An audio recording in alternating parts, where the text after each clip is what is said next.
Okay guys, in this video we're just going to be doing a quick comparison between the Sony ZV-E10 and the Canon EOS R8. Let's get into it.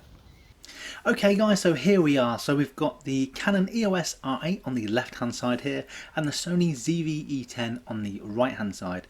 So what I thought I'd do is just compare these two cameras here and point out exactly which one does something better than the other and vice versa. So let's dive straight into it and talk about why the Canon EOS R8 is better than the Sony ZV-E10, and then at the end we'll turn it round.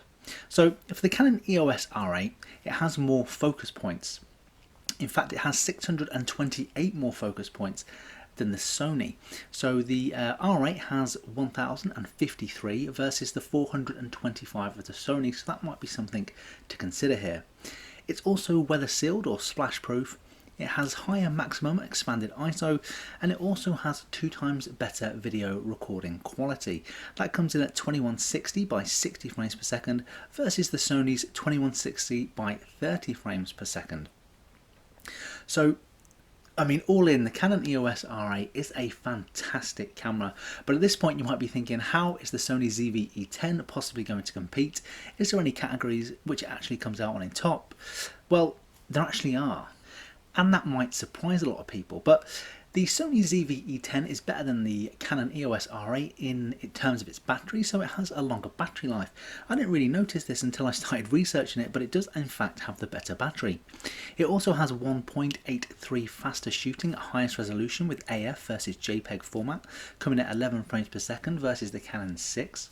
It has face detection autofocus for videos, and it is also a lot lighter. It's 118 grams lighter, weighing in at 343 grams versus the Canon's 461 grams.